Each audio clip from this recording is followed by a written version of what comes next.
Do you recall the first couple of months of the pandemic? I certainly do.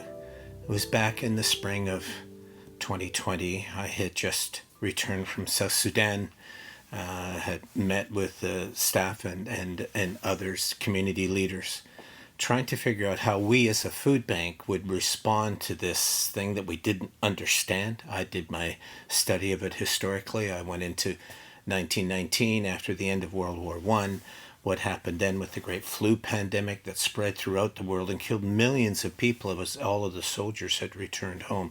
It was one of the great medical debacles of history.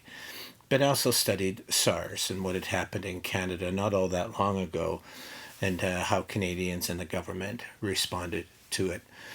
It was helpful to me. I mean, Carolyn Bennett, who back then was the Minister of Public Health in the Chrétien government, had to manage that whole SARS thing. So I talked with her fairly often about how did you handle that, what can be done, how can we cooperate, all of those kind of things. She was a doctor herself and knew her stuff. But as we worked it out as a food bank where we thought we might go, we received a call. I received a call from Ed Holder, who is the mayor of London. Ed and I had been friends for decades. We were also MPs together in Parliament at the same time and often traveled up there and back together.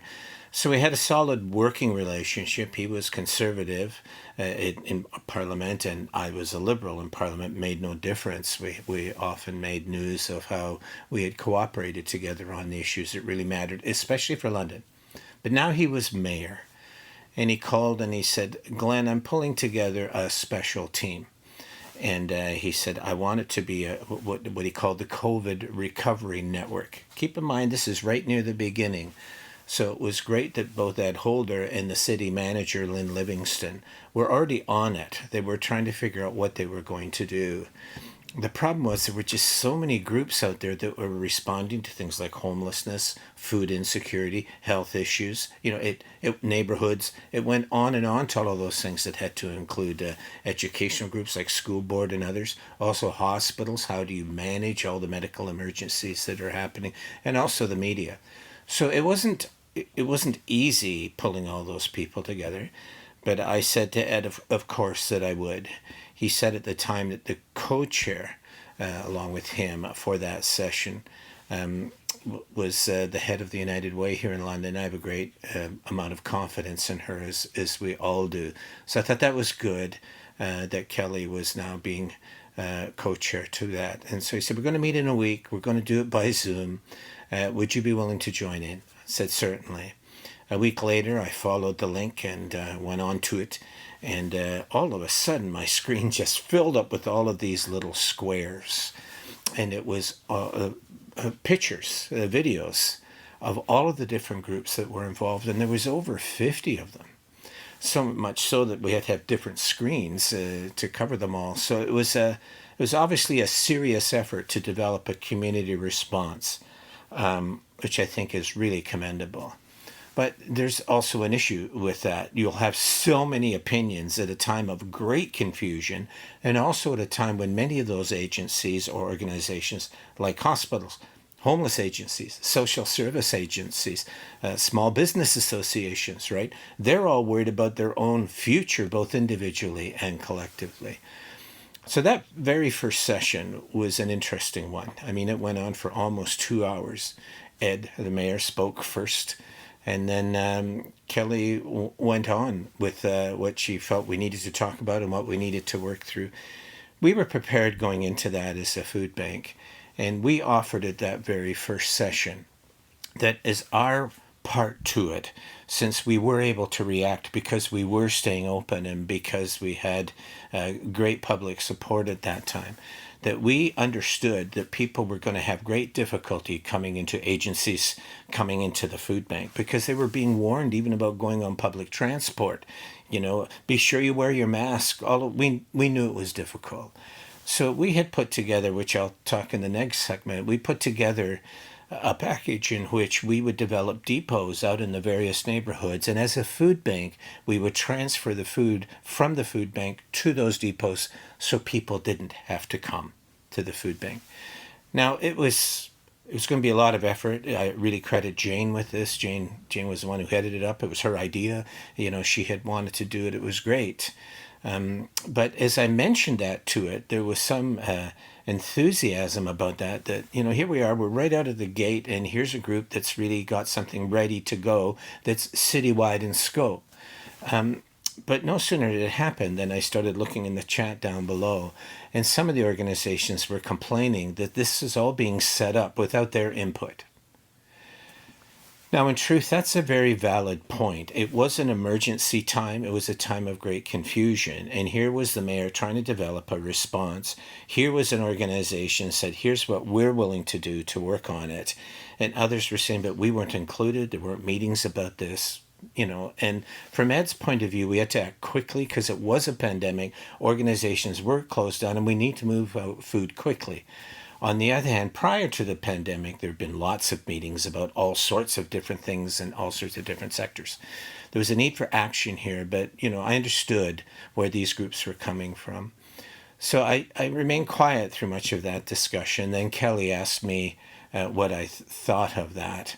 And I said, look, we have been part of community sessions, input sessions, all sorts of different things. I was part of the mayor's panel on poverty just a few years before, where we had all of these sessions about what we're going to do about food security.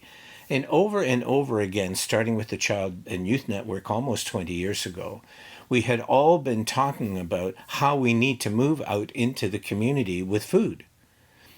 And so the problem was, who was going to pay for the bills for that? Also, where would the food come from? And also, who would be in charge out in the communities? So I said, look, we've talked about this for 20 years. And now finally we're putting it on the table in time of an emergency. So it's not as though this is new. We have agreed to this architecture before.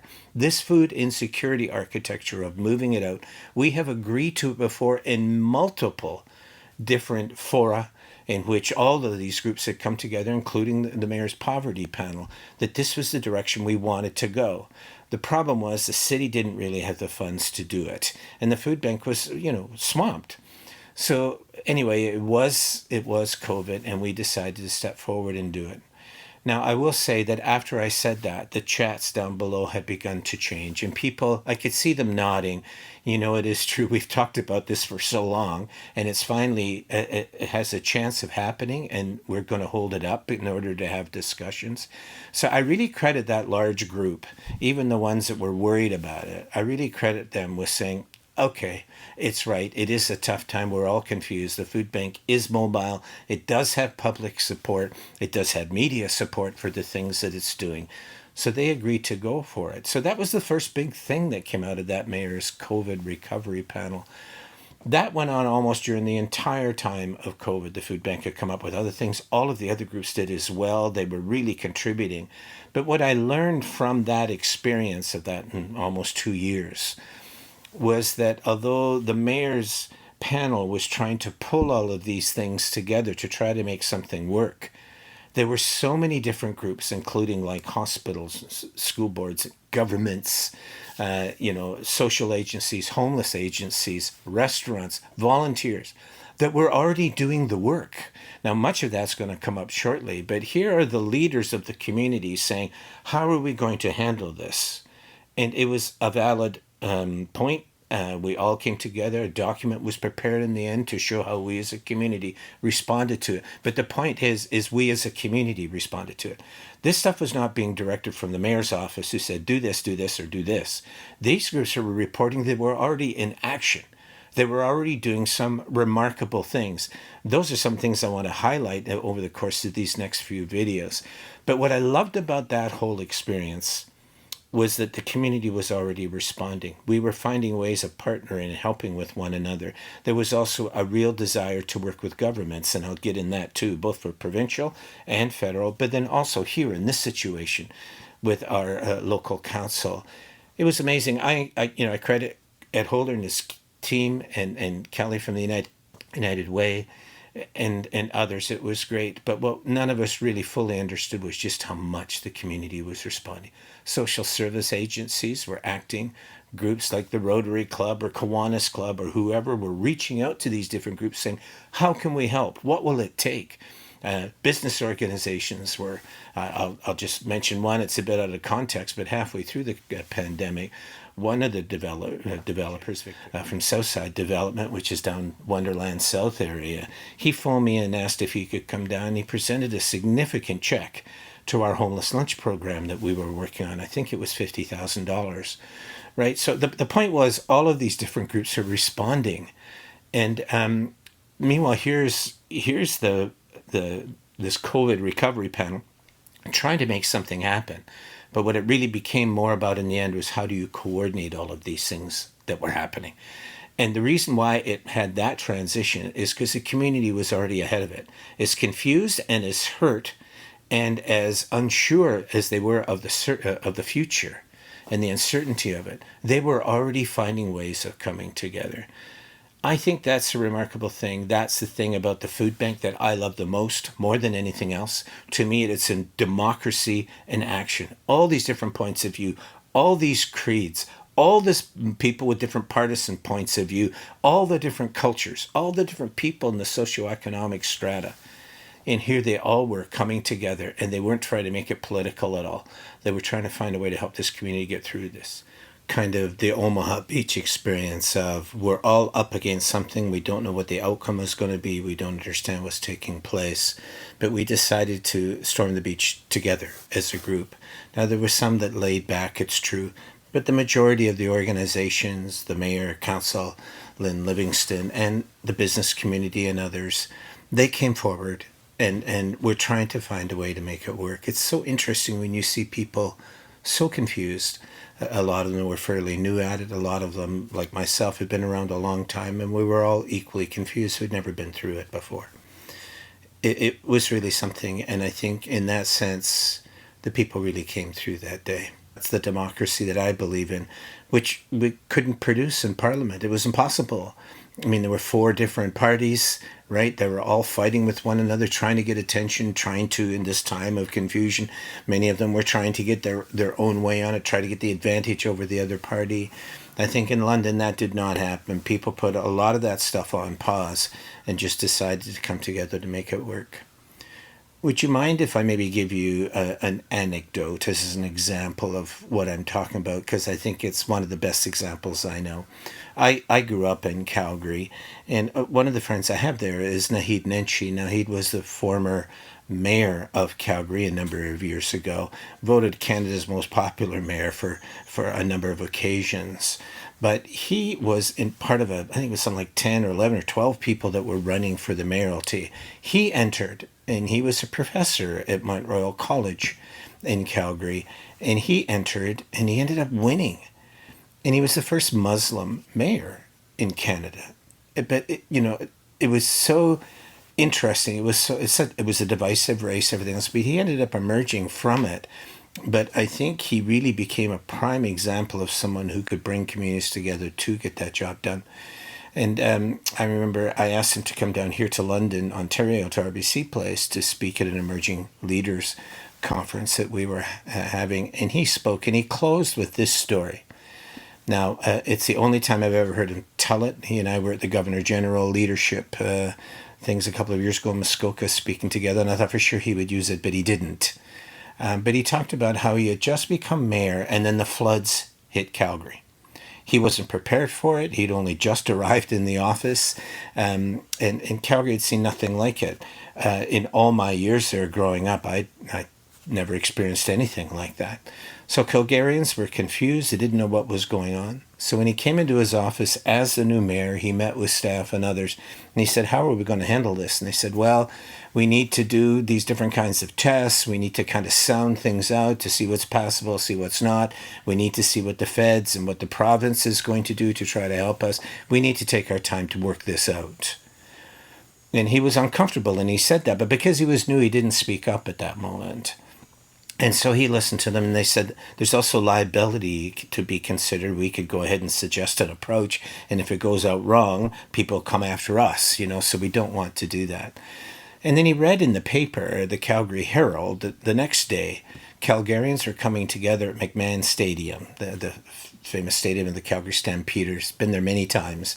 And they were come together for a rally for their community. And he said, I want to go to that.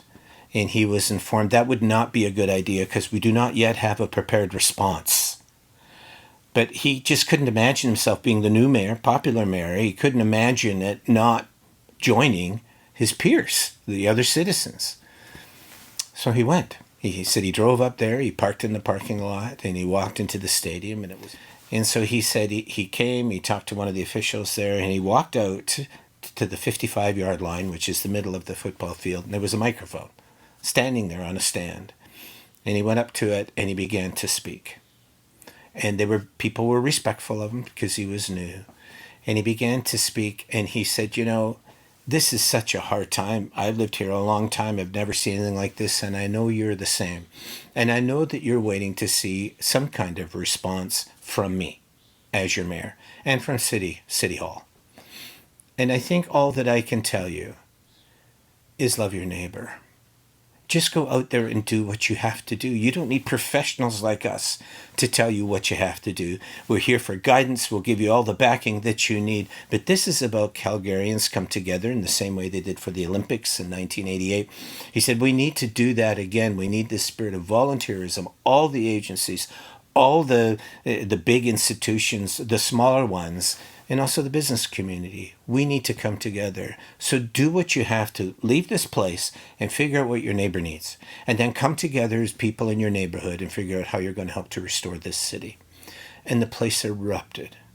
I mean, usually what would happen in a situation like that is a political figure would say, I got this, just give me time, and here's my policy, or here's what I'm going to do, or any of that. He didn't. He thrust it right back at them because this was a democracy.